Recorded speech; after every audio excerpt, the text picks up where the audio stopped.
welcome to number 27. I'm Jack, and today I'm really excited to be acquainted again with one of my favourite all-time cars, the BMW E46 3 Series, in this case a 325 Ci. I think this is the absolute sweet spot in the whole of BMW's range, especially if you try and consider a car which is still attainable and affordable.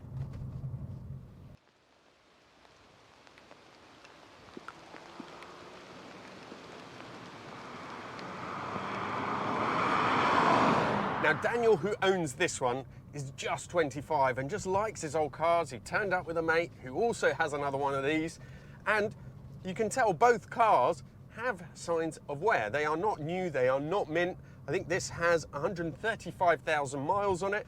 There's a little bit of bubbling on the front wheel arches, but that's okay because they are bolt-on, so you can replace them. There's a little bit of wear and tear, but it doesn't take away from how incredibly good these cars still are.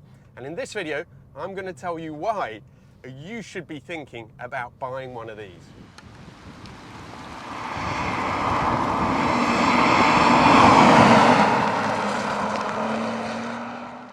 Now, first of all, there's its place in the 3 Series hierarchy. Now, yes, sure, the E30 was quite a seminal car from BMW, really put them on the map in terms of sales as well, in terms of stature. But the E30 wasn't actually that good to drive. The steering in particular was a little bit down. They were a little bit small.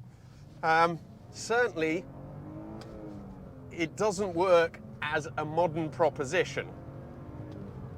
The E36, to me, is a little bit like the odd one out.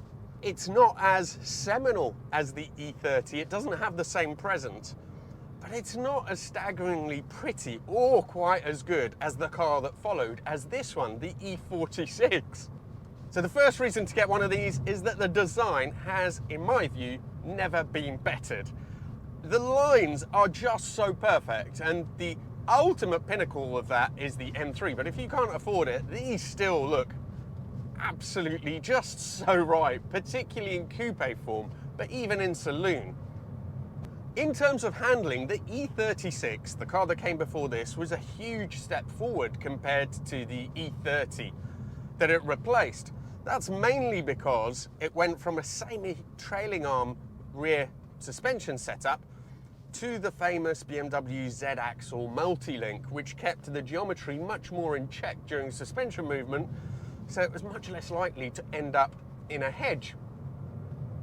The thing is, though, the E36s, firstly, to me, they're not quite as desirable as these, but after years in the doldrums, where they were mainly used as track cars and drift cars and nobody wanted them, they now almost don't exist. You know, try and find a 325 or a 328 of that era, which is also a manual, not a convertible, and you'll see what I mean. As a result, the prices of those are actually slightly higher now than the price of, to me, the superior E46.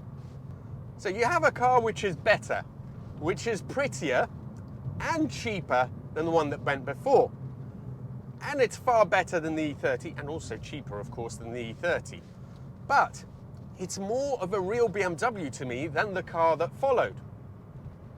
Now, the next series were still very good cars, but I think they lost some of that solidity that, for me, is an absolutely crucial element of what being a BMW is. And of course, they looked nowhere near as good as any of the preceding series.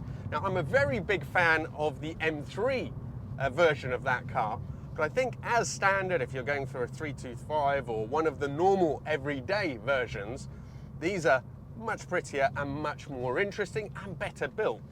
It still has such an inherent sense of rightness. I got into it earlier. You can get yourself comfortable so easily. The driving position is absolutely perfect. The ergonomics, they're great. You've got those incredibly clear instruments from an era. They still haven't been bettered, have they? You've got this switchgear, which is, I wouldn't say it feels upmarket, but it's pretty nice. And the driver-focused interior makes you feel special. The leather-bound wheel, just the right size, nice to hold, maybe a little bit thicker than I would like. But let's also see just what this is all about, because it's about the engines. Now, there were the 4-cylinder versions of this, but what you really wanted was one of the inline sixes, and to be precise, this one, the 325.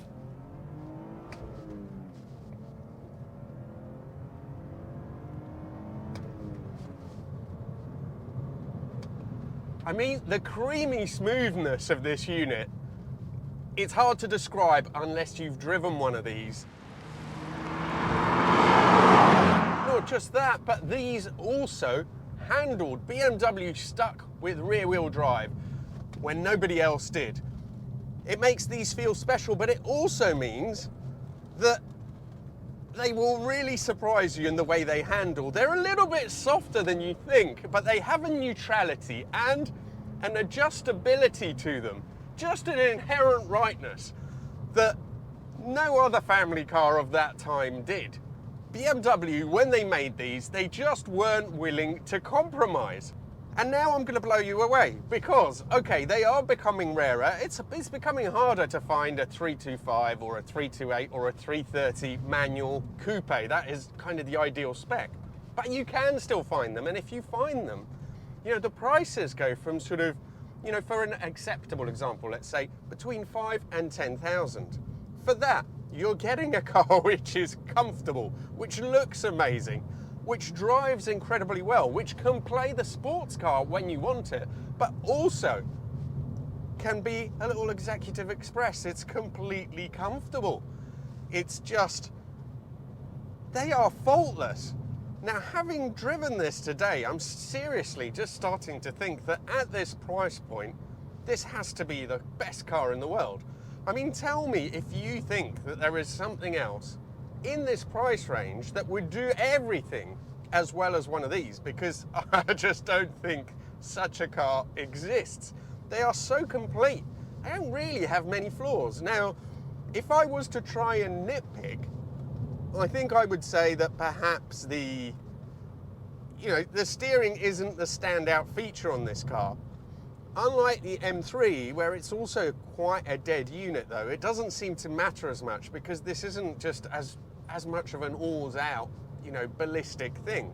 Now, if you're looking at engines, there was 3 of the inline sixes. There was the 320, 325, 328, 330. No, that was 4. I think I've got those right. The 320, it's a nice unit still, but it's not the one to go for because in terms of economy, you hardly gain anything, and the extra torque from the bigger engines is worth going for. The 325, which I'm driving today, has enough power to keep you entertained. I think the 328 had the same power, but just more torque. The 330 though goes up from, so this is 192 horsepower, and the 330 had a really nice bump up to 330. So those would be nice as well. I think in terms of things to look out for, they do suffer from cooling issues. Obviously, after a while, a lot of these are high mileage, so the interiors eventually do start to suffer, but they're pretty good cars. There's the rear subframe, which tends to crack, but that's only really on the M3s that have that extra power. You don't need to worry about it as much with these. But then the other choice is pre or post facelift, and there really isn't that much in it. I was talking with the 2 guys earlier, and we were saying that actually we think that the front end on the non-facelift car has aged slightly better than the facelift, but the LED tail lights of the facelift look nicer. I think the front wings are slightly different, but the changes between the two are very minor. They also have different gearboxes. This has the Getrag, and the facelift cars have the ZF.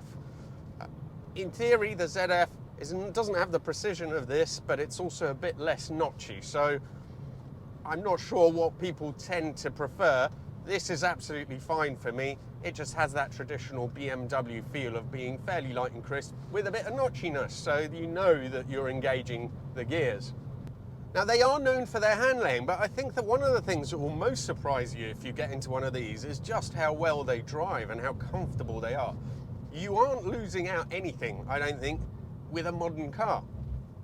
You know what? These 3 Series are such complete cars that it just makes me sad to think of what BMW started producing in later years. The strapline for BMW used to be the ultimate driving machine, and when I look at their cars nowadays, that doesn't quite ring true to me.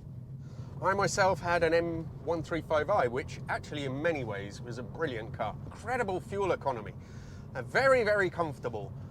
And it was a little hatch with rear wheel drive.